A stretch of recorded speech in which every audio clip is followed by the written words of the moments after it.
নমস্কার বন্ধুরা, আমাদের গল্পের বিনোদনে আপনাদের সকলকে স্বাগত।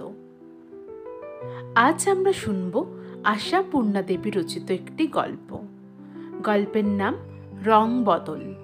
শুনতে থাকুন আমাদের আজকের গল্পটি।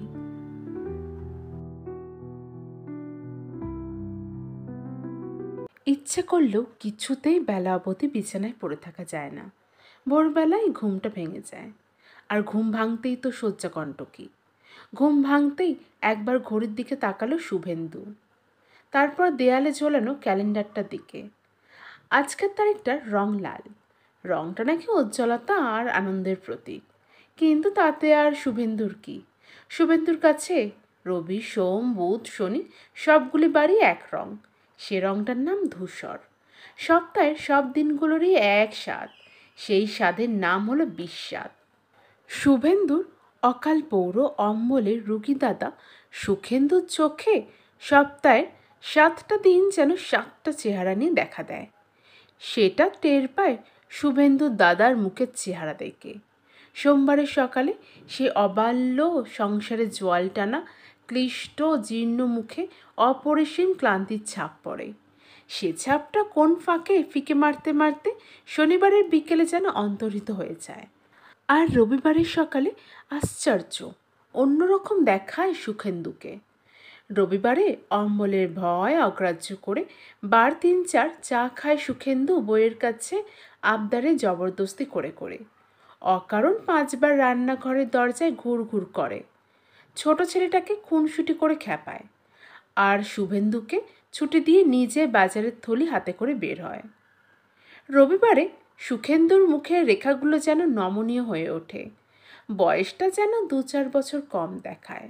রবিবারে সুখেন্দুকে দেখলে বিশ্বাস করাটা শক্ত হয় না, একদা সে সুপুরুষ ছিল।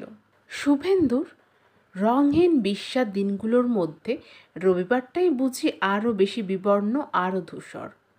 7 দিনের মধ্যে বাকি 6টা দিন তবু দাদার ছেলেটাকে পড়া বলে দেবার একটা কাজ থাকে, আর থাকে গৃহস্থের বাজারটা করে দেবার দায়িত্ব। রবিবার দিনটা শুভেন্দু সম্পূর্ণভাবে বেকার। রবিবারে ছেলেরা পড়তে রাজি হয় না, আর দৈনিক বাজারের দায়িত্বটা দাদা স্বেচ্ছায় কাঁধে তুলে নেয়। ছেলে পড়াতে কি বাজার করতে শুভেন্দুর খুব ভালো লাগে তা নয়, এমন মনে করবার কোনো হেতু নেই। বরং ওই দুটি কাজই ওর চোখের বিষ। ভালো লাগে শুধু নিজেকে সংসারে একটু প্রয়োজনীয় মনে করতে পারা, নইলে প্রতি মুহূর্তেই তো লজ্জায় মাথা কাটা যাচ্ছে, কুণ্ঠায় মুখ তুলতে ইচ্ছে হয় না। কত কষ্ট করে, কত কৃচ্ছ সাধন করে, নিজেকে কতটা বঞ্চিত করে তার দাদা তাকে বিয়ে পর্যন্ত পড়িয়েছে, সে কথা তো ভুলে যায়নি শুভেন্দু। কিন্তু শুভেন্দু দাদাকে কি প্রতিদান দিতে পারছে? বিয়ে পাশ করার পরও এই 4 বছর ধরে দাদার অন্ন ধ্বংস করছে। না, একটা কাজও জোটাতে পারেনি শুভেন্দু এই 4 বছরে। অথচ আইএফএল সুখেন্দু কোন কাল থেকে চাকরি করছে। সে চাকরি খুব একটা বড় কিছু না হলেও চালিয়ে তো আসছে দিব্যি। মা বাবাকে তো শুভেন্দুর ভালো করে মনেও পড়ে না। দাদাই তার কাছে সব কিছু। দাদাই তাকে হাতে করে মানুষ করেছে, আপ্রাণ চেষ্টায় লেখাপড়া শিখিয়েছে। খাওয়া পড়ার বেলায় নিজের স্ত্রী পুত্রের চাইতে যতটা সম্ভব উত্তমাংশটুকু শুভেন্দুকে দিয়েছে। দাদার ঋণ শোধ হবার নয়। কিন্তু শুধু ঋণ শোধের মনোবৃত্তি তো আর নয় শুভেন্দুর।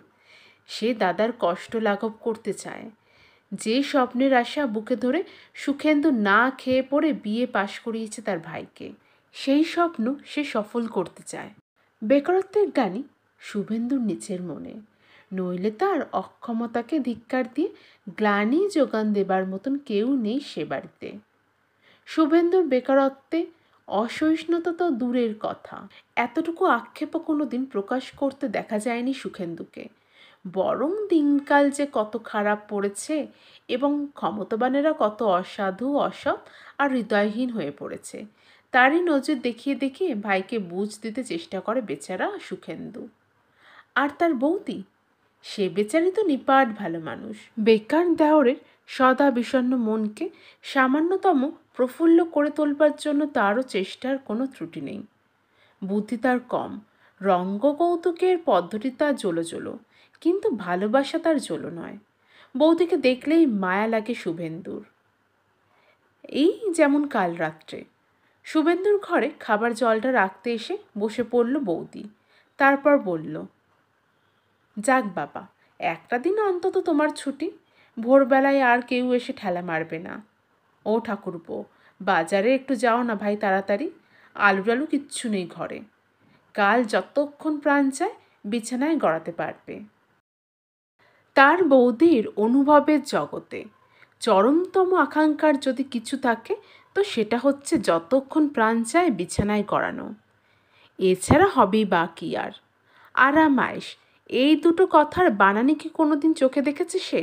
শেষ রাত্রে বিছানা ছেড়ে ওঠে, মাঝরাতে ঘুমে পাথর চোখে সে বিছানায় গিয়ে পড়ে। জ্বর হলে পর্যন্ত যতক্ষণ প্রাণ চায় বিছানায় পড়ে থাকতে পারে না সে। কিন্তু শুভেন্দু ওর সেই আগ্রহের আশ্বাসকে উড়িয়ে দিতে দেরি করেনি। সঙ্গে সঙ্গেই বলেছে, তা সত্যি, প্রত্যহ হাড় ভাঙা খাটুনি খেটে খেটে পাঠ হচ্ছি। ছুটির দিনটায় তবু জিরিয়ে বাঁচব। উত্তর শুনে বৌদি থতমত খেয়ে গিয়েছিল। তারপর তাড়াতাড়ি বলেছিল, আহা, তা যাই বলো, তোমার মতন ইয়াং ম্যানরা সহজে কখনো 3 পয়সার পুঁইশাক আর 5 পয়সার ঢ্যাঁড়সের দায় পোহাতে রাজি হয় না।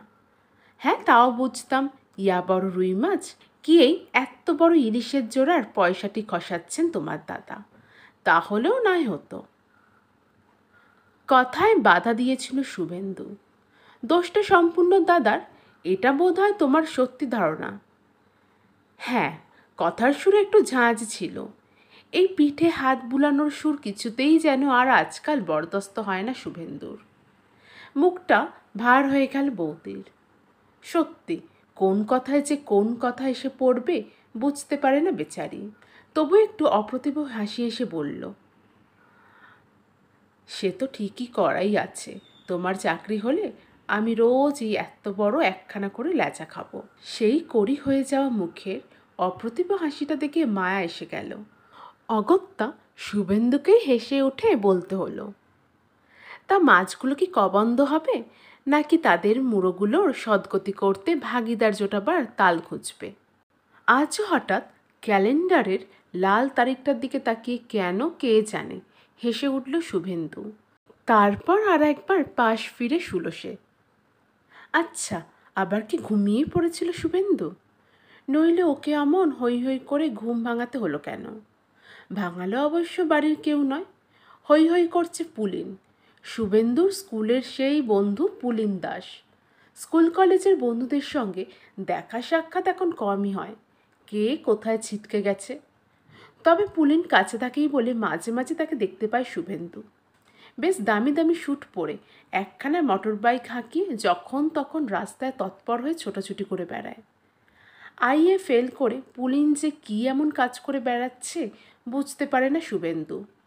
লজ্জায় জিজ্ঞেসও করতে পারে না, বরং রাস্তাতে ওর ওই বীরমূর্তি দেখলেই চোখাচোখি হয়ে যাবার ভয়ে পাশ কাটায় শুভেন্দু।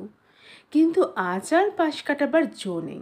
পাশেই এসে বসেছে পুলিন, বাল্যবন্ধুর অন্তরঙ্গ কণ্ঠ সম্ভাষণ করছে। কী রে, কী ব্যাপার, এখনো ঘুমাচ্ছিস মানে? তুই আবার এমন কুম্ভকর্ণ হলি কবে থেকে? শুভেন্দু ধীরে সুস্থে বলে, তুমি বা এমন হামলাদার হয়ে উঠলে কবে থেকে? স্বপ্নের ঘোরে ভাবতে চেষ্টা করেছিলাম বাড়িতে ডাকাত পড়ল নাকি, নাকি বোমাই পড়ল। পুলিন হেসে বলে ওঠে, ঘোর রে, স্বপ্নের ঘোর। বেলা 8টার সময় স্বপ্নের ঘোর, তা ভালো একদিক থেকে। শুভেন্দু আরও ধীরে সুস্থে বলে, কিন্তু ব্যাপারটা কি আজ এখানে? পুলিন আসল কথাটা পারে। আজ আমার ওখানে যেতে হবে ভাই, খেতেও হবে। শুভেন্দুর ভুরু কুচকে আসে, অর্থাৎ নেমন্তন্ন। তার লাল কালির চিঠি কই? পুলিন হেসে উঠে বলে, এই দেখ, তুই কি ভাবছিস বিয়ের নেমন্তন্ন করতে এসেছি? সেটা কি এত তুচ্ছভাবে হবে? বিয়ে নয় ভাই, বিয়ে নয়, বিলেত। পুলিনের যেন পণ এক ঝোঁকে বলে কথাটা শেষ করে ফেলবে না, রসিয়ে রসিয়ে বলবে, বিলেত। শুধু এইটুকু বলতে পারল শুভেন্দু। পুলিন অমায়িক হাসি এসে বলে, হ্যাঁ ভাই, এ পোড়া দেশে তো আর কিছু করে উঠতে পারলাম না, তাই ও দেশটা একবার ঢু মেরে আসতে যাচ্ছি। আসছে 19 তারিখে আমার যাত্রা। শুভেন্দু কষ্টে জিভের তিক্ততা জিভের নিচে রেখে বলে, ও তাহলে তুমি বিলেত যাচ্ছ? তার নেমন্তন্নটা কিসের? ফেয়ারওয়েলের নাকি? পুলিন লাজুক লাজুক হেসে হেসে বলে, আর বলিস কেন রে ভাই, দাদার কাণ্ড সব। কারুর ভাই যেন আর বিলেতে চায় না, উনি তাই তার ভাইয়ের বিলেত যাবার ছুতোয় জলসা দেবেন, বিশ্বশুদ্ধ লোককে নেমন্তন্ন করে খাওয়াবেন, যত সব আর কি। শুভেন্দু কঠিন হাসি হেসে বলে, পয়সা থাকলে লাখ টাকা খরচ করে বেড়ালের বিয়ে দেওয়ার গল্পটা তো আর বানানো নয়। তা কি পড়তে যাচ্ছ তুমি? পুলিন উঠে দাঁড়িয়ে তাচ্ছিল্য ভরে বলে, দূর, পড়া আর ছাই, ওই পড়াচ্ছ তো আর কি। নাম একটা লেখাতে হয়েছে বটে, দাদারই খেয়াল। দাদা বলেছে তবু একটু পালিশ হয়ে আয়। তবে আচ্ছা ভাই, আজ আমি উঠি, ও বেলা নিশ্চয় যেও। পুলিন ঘর থেকে বেরিয়ে পড়ে, তবু শুভেন্দু মুখ ফসকেই বোধ হয় বলে ফেলে, কোনো রকম স্কলারশিপ জোগাড় করেছো নাকি? মনের মধ্যে আসার একটা ক্ষীণ আশ্বাস, যদি ফাটা কপাল হঠাৎ কোনো সূত্রে। কিন্তু সঙ্গে সঙ্গে আশায় ছাই ঢেলে দিয়ে পুলিন হেসে উঠে বলে, পাগল, দিচ্ছে কে? বিদ্যে তো জানোই ভাই আমার, কেন আর লজ্জা দিচ্ছ? সমস্তটাই আমার দাদা স্কন্দে। তা আমার আর দোষ কি বলো? তিনি নিজেই যখন খাল কেটে কুমির আনছেন। পুলিন চলে যাবার পর শুভেন্দু মিনিট খানেক চুপ করে ঘরের মাঝখানে দাঁড়িয়ে থাকে। তারপরে হঠাৎ যেন ক্রুদ্ধ আক্রোশে সদ্য পরিত্যক্ত বিছানাটা চাদরটা টান মেরে তুলে ডেলা পাকিয়ে ছুঁড়ে ফেলে দেয় ঘরের কোণে। ইস, কি নোংরা, কি ময়লা! এই বিছানায় গা ঢেলে এতক্ষণ শুয়েছিল ও? বছরে কবার ফর্সা করা হয় এই বিছানার চাদর? 2বার না 1বার? ছি ছি! আর শুধুই কি এই বিছানাটা? কোনটা নয়, সারা ঘরেই কি শ্রীহীনতার ছাপ। সব কিছুই যেন বিবর্ণ কুৎসিত, বাড়ির সমস্ত বাড়তি আবর্জনা যেন এই ঘরেই।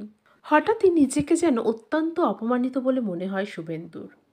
ঠোঁট কামড়ে ভাবতে থাকে, শুধু এইটুকুর জন্য সে কিনা এতটা কুণ্ঠিত, এতটা লজ্জিত।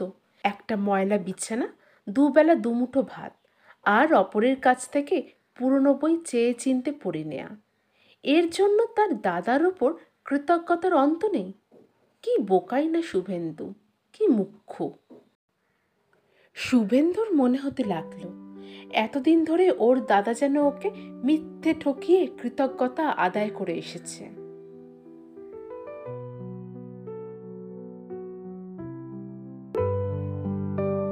আমাদের আজকের গল্প রং বদল এখানেই সমাপ্ত হলো।